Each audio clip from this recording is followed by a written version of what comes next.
বন্ধুরা, অনেকেই গ্রামে আছেন, গ্রামে থেকে ভাবছেন কি ব্যবসা করা যায়। হ্যাঁ বন্ধুরা, আজকে গ্রামে ব্যবসা করা যায় এই ধরনের 10টি ব্যবসার আইডিয়া দেব। এই 10টি ব্যবসা থেকে আপনারা যে কোনোটি বাছাই করে একটু শুরু করে দিতে পারেন। অনেকেই গ্রামে আছেন, ভাবছেন কি ব্যবসা করা যায়। অনেকে শহর থেকে গ্রামে গিয়েছেন বর্তমান পরিস্থিতির কারণে, সেখানে গিয়ে ভাবছেন হঠাৎ করে কি করবেন। হ্যাঁ বন্ধুরা, গ্রামেও অনেক ব্যবসা আছে যেগুলো করে অনেকেই সফল হয়েছেন। তো আজকে আমি 10টি সেরা ব্যবসার কথা বলবো যে ব্যবসাগুলো আপনি গ্রামে শুরু করতে পারেন। এই 10টি থেকে আপনি বাছাই করে যে কোনো একটি ব্যবসা শুরু করে দিতে পারেন। আর এই ব্যবসাগুলো করতে বেশি পুঁজির প্রয়োজন হয় না, অল্প কিছু পুঁজি দিয়ে কিন্তু আপনি এই ব্যবসাগুলো শুরু করতে পারেন। প্রাথমিকভাবে আপনি 10,000 টাকা দিয়ে শুরু করতে পারবেন, এরপর আস্তে আস্তে আপনি 1 লাখ 2 লাখ টাকা ইনভেস্ট করতে পারবেন। তো বন্ধুরা, যারা গ্রামে আছেন আর গ্রামে করে কী করবেন ভাবছেন, তারা এই ব্যবসাগুলো থেকে যে কোনো একটা ব্যবসা শুরু করতে পারেন। চলুন তাহলে শুরু করা যাক, দেখা যাক কোন 10টি ব্যবসা গ্রামে করা যায়। তার আগে একটা রিকোয়েস্ট বন্ধু, আমরা কিন্তু সবসময় এই টপ বিডি চ্যানেলে নতুন নতুন ব্যবসার আইডিয়া দেওয়ার চেষ্টা করি শুধুমাত্র আপনাদের জন্য। আপনি যদি আমাদের চ্যানেলের নতুন দর্শক হয়ে থাকেন তাহলে এখনই চ্যানেলটি সাবস্ক্রাইব করে নিন। আর যে সাবস্ক্রাইব করে থাকেন, পুরা 1 নম্বরের যে ব্যবসাটির কথা বলবো, এই ব্যবসাটি হচ্ছে আপনার হাঁস এবং মাছ একসাথে চাষ করা। আমি গ্রামে অনেকেই দেখেছি, হয়তো সে মাছ চাষ করছে আর নয়তো সে আলাদাভাবে হাঁস চাষ করছে। আর আপনি যদি একটু কষ্ট করে একটু পলিসি খাটিয়ে পুকুরে মাচা দিয়ে তার উপর যদি আপনি হাঁসও চাষ করতে পারেন মাছের সাথে, তাহলে কিন্তু আপনি লাভবান হবেন। আপনি যদি এভাবে চাষাবাদ করেন তাহলে মাছের জন্য আলাদা খাবার দিতে হবে না। আপনি হাঁসকে যে খাবারটা দিচ্ছেন সে তার বিষটাই মাছকে জীবন ধারণ করবে। মাছের জন্য তত বেশি খাবারের প্রয়োজন হবে না তখন। সুতরাং আপনি যদি এই 2টা একসাথে চাষ করতে পারেন আপনি লাভবান হবেন। এই চাষটি খুব কম লোকই করে থাকে। সুতরাং আপনি যদি শুরু করতে পারেন গ্রামে তাহলে আপনি লাভবান হবেন। সুতরাং বন্ধুরা, হাঁস এবং মাছের সমন্বিত চাষ করুন।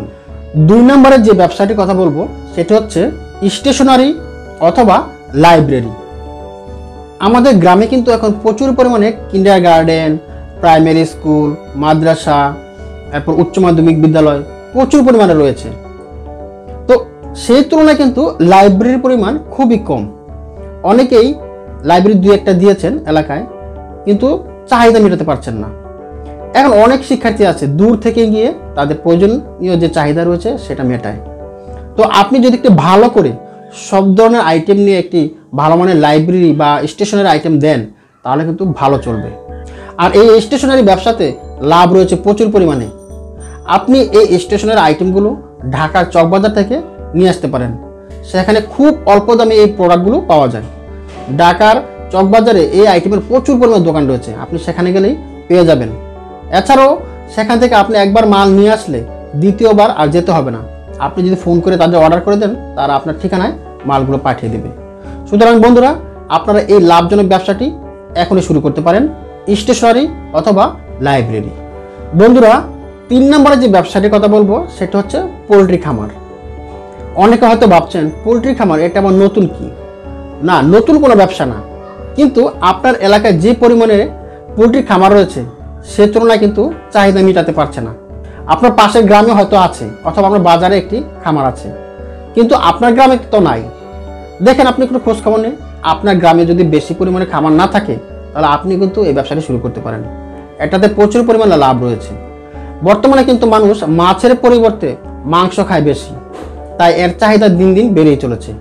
আর বাজারে মাছের যে পরিমাণ দাম, তাই মানুষ এখন বেশি পরিমাণে পোলট্রি মুরগি খাচ্ছে। সুতরাং এর চাহিদা দিন দিন বেড়েই চলেছে। সুতরাং আপনি কিন্তু এই ব্যবসাটি শুরু করতে পারেন। এই ব্যবসায় কেউ লোকসানের সম্মুখীন হবেন না আশা করি। আপনি আজই শুরু করতে পারেন এই পোলট্রি খামারের ব্যবসাটি। 4 নম্বরের যে ব্যবসাটির কথা বলবো আপনাদের সেটা হচ্ছে বিউটি পার্লার। এটা বর্তমানে খুবই লাভজনক একটি ব্যবসা। প্রতি শুক্রবার এলে আপনি পার্লারে গিয়ে দেখবেন আপনি সিরিয়াল পাবেন না, প্রচুর ভিড় লেগে থাকে।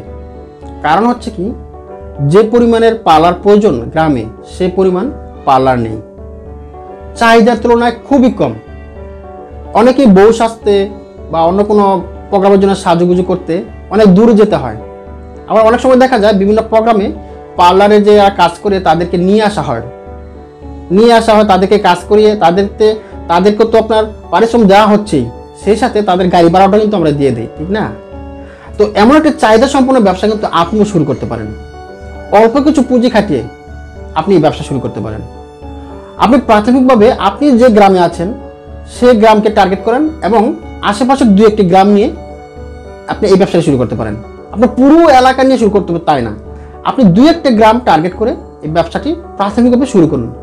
দেখবেন আস্তে আস্তে আপনার এই ব্যবসার চাহিদা বেড়ে চলেছে, আপনার ইনকামও বেড়ে চলেছে। সুতরাং বন্ধুরা, আজই শুরু করতে পারেন এই বিউটি পার্লারের ব্যবসাটি। বন্ধুরা, 5 নম্বরের যে ব্যবসাটির কথা বলবো সেটি হচ্ছে ফ্লেক্সিলোড এবং বিকাশের ব্যবসা। এটা বর্তমানে খুবই চাহিদা সম্পন্ন একটি ব্যবসা। যদি আপনার গ্রামে এই ব্যবসাটি না থাকে তাহলে আপনি আজই এই সুযোগটি গ্রহণ করুন। এই ব্যবসা করতে আপনার অনেক বেশি টাকার প্রয়োজন হয় না, অল্প কিছু টাকা দিয়ে আপনি এই ব্যবসাটি শুরু করতে পারেন। আপনি যদি এই ব্যবসাটি শুরু করেন, এই ব্যবসার পাশাপাশি আপনি মোবাইলের কিছু অ্যাক্সেসরিজ রাখতে পারেন, যেমন মোবাইলের কভার, ব্যাটারি, চার্জার, এই ধরনের কিছু আইটেমও রাখতে পারেন। এই ব্যবসাটি খুবই লাভজনক এবং দিন যত যাবে এই ব্যবসার চাহিদা আপনার বাড়তে থাকবে। বন্ধুরা, 6 নম্বরের যে ব্যবসাটির কথা বলবো সেটি হচ্ছে চা পাতার ব্যবসা। আপনি যে গ্রামে আছেন সেই গ্রামের যে দোকান রয়েছে সেই দোকানে দেখবেন সারাদিন চা চলে, সেখানে কিন্তু আড্ডাবাজি চলে, প্রচুর পরিমাণে নানান বিষয়ে আলোচনা চলে, রাজনৈতিক আলাপ, সামাজিক আলাপ, এবং সেই সাথে চলে চা। অর্থাৎ চা যেমন প্রচুর পরিমাণে চলছে, সেখানে কিন্তু চা পাতিরও কিন্তু প্রচুর পরিমাণে দরকার, ঠিক না? তা আপনি যদি সেই দোকানগুলোতে চা পাতি পাইকারি দামে অর্থাৎ কম মূল্যে দেন তাহলে কিন্তু ভালো লাভবান হবেন। অন্যরা যে দামে দিচ্ছে তার চেয়ে আপনি 5 টাকা কমে দিবেন, দেখবেন এই দোকানদাররা আপনার কাছ থেকে এই চা পাতিগুলো নেবে। সুতরাং বন্ধুরা, আপনি কিন্তু এই চা পাতি ব্যবসা আজই শুরু করতে পারেন, খুব অল্প কিছু পুঁজি নিয়ে। আপনি প্রাথমিকভাবে 20 থেকে 25টি দোকান টার্গেট করুন, এরপর আস্তে আস্তে আপনি বাড়াতে শুরু করুন। প্রথম অবস্থায় বেশি পুঁজি লাগবে না, আপনার 5 থেকে 10,000 টাকা দিয়ে এই চায়ের পাতির ব্যবসা শুরু করতে পারবেন। 7 নম্বরের যে ব্যবসাটির কথা বলবো সেটি হচ্ছে মোবাইল মেরামত। হ্যাঁ বন্ধুরা, এখন কিন্তু গ্রাম শহর সব জায়গায় প্রত্যেকের হাতেই রয়েছে মোবাইল। যেমন মোবাইল রয়েছে তেমন কিন্তু এই মোবাইলগুলো সমস্যাও দেখা দিচ্ছে।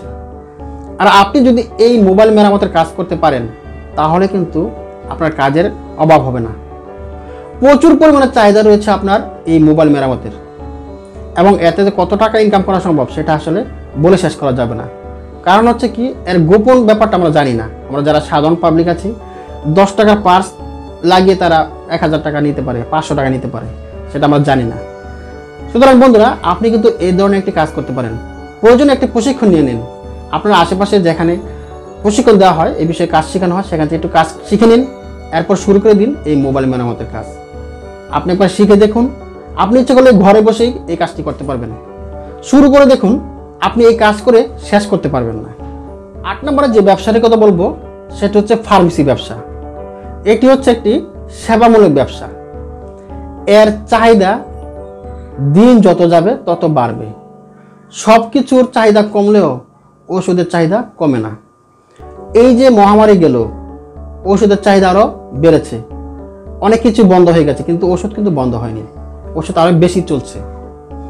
আপনি কিন্তু এই ওষুধের দোকান দিতে পারেন।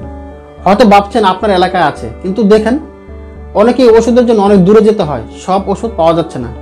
আপনি যদি একটা ভালো মানের ওষুধের দোকান দিতে পারেন, যেখানে আপনার এখানে সব ধরনের ওষুধ পাবে, তাহলে কিন্তু আপনি পিছিয়ে থাকবেন না, আপনিও প্রচুর টাকা ইনকাম করতে পারবেন।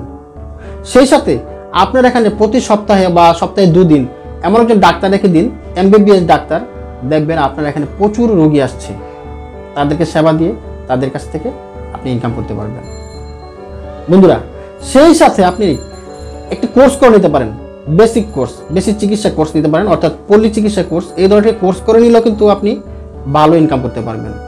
গ্রামে কিন্তু এখন অনেকেই করছে, সুতরাং আপনিও শুরু করতে পারেন এই ফার্মেসি ব্যবসাটি। 9 নম্বরে যে ব্যবসাটির কথা বলবো সেটা হচ্ছে মুদি দোকান। অনেকে ভাবছে মুদি দোকান আবার কি দেবো, মুদি দোকান তো আছেই। হ্যাঁ বন্ধুরা, মুদি দোকান থাকলেও আপনি আবার দেন, আরও চলবে। কারণ হচ্ছে কি, আমাদের জনসংখ্যা তো আর কমছে না, দিন যত যাচ্ছে জনসংখ্যা বাড়ছে, সে তুলনায় মুদি দোকানের সংখ্যা কিন্তু বাড়ছে না। আপনি আপনার এলাকায় একটি মুদি দোকান দিতে পারেন। আপনি বাজারে না হোক, আপনার যে গ্রামটা রয়েছে সেই গ্রামের মাঝে একটি দোকান দিয়ে শুরু করতে পারেন এই মুদি দোকানের ব্যবসা।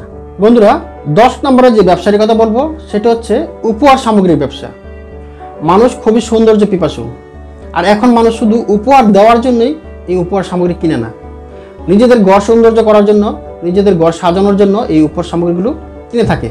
আপনি যদি আপনার এলাকায় এই ধরনের একটি সুন্দর ব্যবসা দিতে পারেন তাহলে কিন্তু আপনি লাভবান হবেন। সুতরাং আজই শুরু করে দিন এই ধরনের একটি উপহার সামগ্রীর ব্যবসা।